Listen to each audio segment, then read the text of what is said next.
দোকানি এসে সেই ভিখারিকে বলে, এই চাচা, এখানেও ভিক্ষা করা লাগেনি, কাস্টমার না নষ্ট করলে আপনাকে শান্তি লাগে না। আমি খেয়াল করলাম দোকানির এমন কথা শুনেও বৃদ্ধ লোকটা আমার দিকে চেয়ে আছেন এবং ডান হাতটি আমার দিকে বাড়িয়ে দেয়া। কিন্তু এইবার আমার পাশে দোকানিকে পেয়ে সাহস করেই কৌতূহল বশত বলে বসলাম, চাচা, আপনাকে তো আমি হবিগঞ্জ দেখেছিলাম, এরপর ভাঙতি টাকা নাই তাই টাকা দেয়নি, এরপর ব্রিজের ওপারেও আপনাকে দেখলাম আর 10 টাকাও দিলাম, আপনি আবার এখানে কিভাবে এলেন? আর কেন টাকা চেয়েছেন? নাকি ভুলে গেছেন যে আমি আপনাকে টাকা দিয়েছিলাম? আমার কথা শুনে দোকানিও দেখলাম এবার অবাক হলেন।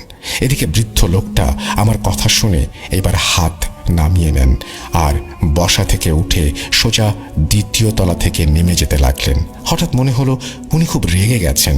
আমি তো হতভম্ব হয়ে তাকিয়েছিলাম। এদিকে দোকানিও অবাক হয়ে আমাকে জিজ্ঞাসা করলেন, কি ব্যাপার, এই লোক আপনার পিছু নিচ্ছে নাকি? দোকানির কথা শুনে আমি যেন এইবার সাহস পেয়েছি। যদিও এই বৃদ্ধ লোককে আমি ভয় পাচ্ছি নাকি তার কর্মকাণ্ড আমাকে ভয় লাগিয়ে দিচ্ছে আমি বুঝতে পারছি না, কিন্তু আমি ভয় অনুভব করছিলাম তখন। এরপর আমি চা খেতে খেতে দোকানিকে বৃদ্ধ লোকটার ব্যাপারে সবটা বললাম। দোকানি আমার কথা শুনে বললেন, আজকাল ধান্দাবাজ বেড়ে গেছে, এই ব্যাটা আপনাকে ফলো করতেছে মনে হয়, আসেন জিজ্ঞেস করি। খেয়াল করেছি আমার সাথে দোকানিও এই রহস্যের সমাধান খুঁজছেন। দোকানির বয়স তেমন বেশি না, বয়স 26 থেকে 30-এর মতো। এরপর আমি এবং দোকানি 2য় তলা থেকে নেমে এলাম নিচে। আমি এর আগেও কয়েকবার ফেরিতে চলাচল করেছি। সবসময় মানুষজন কম হলেও 10-12 জন থাকতো, কিন্তু এইবার শুধু 2টা ছেলেকে দেখলাম। ওদের বাইক আছে, সেই বাইক নিয়ে দাঁড়িয়েছিলেন।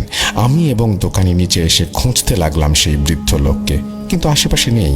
এদিকে বাইক নিয়ে দাঁড়িয়ে থাকা সেই ছেলেদের জিজ্ঞেস করলে তারা বলল, কই, অনেকক্ষণ যাবত তো আমরা দাঁড়ায় আছি এখানে, কোনো বৃদ্ধ লোককে তো দেখি নাই। ছেলে দুটার কথা শুনে দোকানি এবং আমি দুজনেই অবাক হলাম বেশ। এইবার আমার মাঝে জিনজিন ভাবটা চেপে বসে। দোকানি আমাকে বললেন, ভাই, ট্র্যাকে চিপা চাপা আছে মনে হয়, হয়তো লোকটা যখন নেমেছে তখন ভাইরা খেয়াল করেনি। দোকানি আমাকে কথাটা বলতে সেই দুটো ছেলে অবাক হয়ে আমাদের দিকে তাকিয়েছিল। আমিও দোকানির কথায় হ্যাঁ সম্মতি দিয়ে ফেরিতে থাকা ট্রাকগুলোর কিনারা চেক করতে লাগলাম। এদিকে ফেরির নিচের সব অংশ চেক করার পর যখন ওনাকে পাইনি তখন বাথরুমেও গেলাম। দেখলাম ওয়াশরুমের দরজা খোলা, ভেতরে কেউ নেই। আমার সাথে এবার যেন দোকানিও পাগল হয়ে যাচ্ছিল। বেশ কিছু সময় নিচে খুঁজে আমরা ওপরে যাই এবং 2য় তলা আর 3য় তলায় ভালোভাবে চেক করি, কিন্তু সেই বৃদ্ধ লোকের দেখা পাইনি।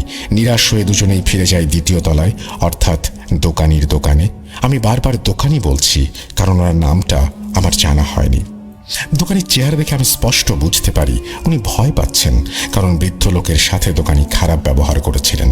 কিন্তু আমি ভয় পাচ্ছি অন্য বিষয়ে। যদি আমি খারাপ ব্যবহার করিনি, কিন্তু ওই বৃদ্ধ তো আমার পিছুই নিয়েছিল, কেন এসেছিল আর আমাকেই কেন ফলো করলো, এইটা ভেবেই আমি ভয় পাচ্ছিলাম। ঘটনা এখানে শেষ হয়ে গেলে চলতো, কিন্তু ঘটনার শুরু হয়েছে মাত্র। আমার জীবনের কালো অধ্যায় নেমে এসেছিল সেই দিন থেকেই। আমি দোকানিকে বিদায় দিয়ে ফেরি থেকে নেমে যাই। এরপর ফেরি থেকে সোজা চলে যাই ভেদরগঞ্জ। এই অবধি সবটাই অদ্ভুত হলেও ঠিক ছিল, কিন্তু ভেদরগঞ্জ বাজারে নেমে উপজেলা হয়ে যখন আমি এগোচ্ছিলাম তখন রাস্তার পাশে, অর্থাৎ আমার বাম পাশে, সেই বৃদ্ধ লোকটিকে আমি দেখতে পাই। হাত দুইটা হাঁটুর মাঝে রেখে উনি বসে আছেন। হঠাৎ ওনাকে দেখে আমার বুকের বাম পাশটা কেমন যেন চিনচিন করে উঠল। দিনে দুপুরে এত শত লোকের মাঝেও আমি ভয়ে থরথর করে কাঁপছিলাম, কিন্তু এখন তো আশেপাশে পরিচিত লোকজনও নেই। মনে মনে ভাবছিলাম দোকানির সাথে থাকলে এখন ওনাকে ধরতে পারতাম। এইভাবে আজগুবি কিছু ভাবনার মাঝে বৃদ্ধ লোকটা বসা থেকে উঠে যায় এবং আমাকে এড়িয়ে আমি যেদিক থেকে এসেছিলাম সেদিকে চলে যাচ্ছেন। কিন্তু এইবার অনেকটা পার্থক্য ছিল। গত 3 বার ওনাকে খুব কষ্ট করে হাঁটতে দেখেছি, মানে একজন বয়স্ক মানুষ হাঁটুর ব্যথা নিয়ে যেভাবে গুঁজে গুঁজে চলে ওভাবে দেখেছিলাম। এইবার ঠিক উল্টো, একজন যুবক যেভাবে হুট করে বসা থেকে উঠে দাঁড়ায় উনি ঠিক সেইভাবে দাঁড়িয়েছেন, এবং একজন যুবক যেভাবে হেঁটে যাবে তাও অনেক দ্রুত তিনিও ওইভাবে হেঁটে যাচ্ছেন। যাওয়ার সময় ওনার ময়লা মিশ্রিত সেই পাঞ্জাবির একটা আলাদা ঘ্রাণ আমার নাকে এসে লাগে। সেই মুহূর্তটায় আমার কি হয়েছিল আমি বুঝে উঠতে পারছিলাম না। বোকার মতো ওনার দিকে তাকিয়েছিলাম এবং উনি হাঁটতে হাঁটতে কখনো লোকজনের ভেতরে হারিয়ে যান। আমি খেয়াল করতে পারিনি। এই ব্যাপারটা নিয়ে ভাবতে ভাবতে আমি যখন শ্বশুর বাড়ি যাই তখন আমার সম্পূর্ণ ভাবনা জুড়ে এই বৃদ্ধ লোকটা ছিল। বারবার কানে ভেসে এসেছিল সেই শব্দটা, বাবা কিছু টাকা দিবি। কোনোভাবে সেদিন শ্বশুর বাড়িতে যে কাজে গিয়েছিলাম তা শেষ করে আবার বিকেলেই রওনা করেছি আমি, এবং ভেদরগঞ্জ ছেড়ে ফেরিতে উঠতে উঠতে সন্ধ্যা হয়ে গিয়েছিল। আমার স্পষ্ট খেয়াল আছে আমি যখন ফেরিতে উঠেছি তখন 5:55 বা 6টা বাজে। সময় একটু এদিক সেদিক হবে। অন্যদিকে যেহেতু 30-40 মিনিটের জার্নি হবে ফেরিতে, তাই স্বাভাবিকভাবেই ওপাশে নামার পর 6:37 বেজেছিল। আমি হরিণাঘাটে নামতেই আমার সিমে একটা কল আসে।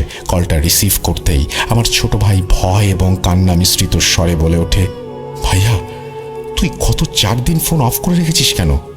জানিস আমরা কত চিন্তা করেছি, বাসায় আসবি কখন? ছোট ভাইয়ের এমন কথা শুনে আমার মাথায় আকাশ ভেঙে পড়ল। আমি আজ এই সকালে আমার ছোট ভাই রাসেলকে বিদায় দিয়ে এসেছি, আর সে এখন কল করে বলে 4 দিন আমি ফোন অফ করে রেখেছি। চিন্তার মাঝে আরও একটা চিন্তা ঢুকে যায় মাথায়। এবার আমি প্রচুর ভয় পাই। কি যেন মনে করে আমি ফোনের ডেটা চালু করলাম। তৎক্ষণাৎ আমার মেসেঞ্জারে অনেকগুলো মেসেজ আসে। আমার স্ত্রী নিজেই মেসেজ করেছে অনেকগুলো, এবং সেই মেসেজগুলো এমন ছিল আমি নাকি 4 দিন ধরে নিখোঁজ। যার বাসা থেকে আমি এইমাত্র আসলাম এখনো 4 ঘন্টা হয়নি, সে মেসেজ দিচ্ছে আমি 4 দিন নিখোঁজ ছিলাম। সময়টা যেন আমাকে পাগল বানিয়ে দিচ্ছিল। আমি একটু মাথা খাটিয়ে মেসেজের তারিখ চেক করলাম। তখনও আমার মাথা খাটিয়ে কিছু করার মতো অবস্থা ছিল না। তবুও আমি তারিখ চেক করে দেখি আজ দুপুরে আমি আমার স্ত্রীকে যে মেসেজ করেছি তা অক্টোবর 29 তারিখের মেসেজ। এরপর যখন ফোনের শর্ট ক্যালেন্ডারে তাকাই আমি দেখি আজ নভেম্বরের 3 তারিখ। মাথায় আকাশ ভেঙে পড়ার অবস্থা। কিভাবে 4 দিন কেটে গেল, তাও 4 ঘন্টার মধ্যেই। একবার ভাবছি আমার ক্যালেন্ডারের সমস্যা, আবার ভাবছি ছোট ভাই কেন কল দিয়ে বলল আমি 4 দিন যাবৎ নিখোঁজ। আমার ভাবনায় আসে সব কিছু আমি স্বপ্নে দেখছি না তো। হ্যাঁ, তো এত ভাবনার মাঝে ফোন কল আসে আমার। দেখি আমার স্ত্রী কল করেছে। আমি ফোন রিসিভ করতেই ওপাশ থেকে সে প্রচণ্ড রাগ, অভিমান এবং মায়া মিশ্রিত কণ্ঠে বলে, শয়তান, স্বার্থপর, গত 4 দিন কোথায় হারিয়ে গিয়েছেন? আমরা পাগলের মতো খুঁজছিলাম আপনাকে। আপনার আব্বু থানায়ও গিয়েছেন। আপনার ফোন অফ ছিল। একটা কল দিয়েও তো বলতে পারতেন কোনো কাজ ছিলেন। এখান থেকে তো ভালোভাবেই বিদায় দিয়েছিলেন। বাড়ি গিয়ে কল দেওয়ার কথা ছিল।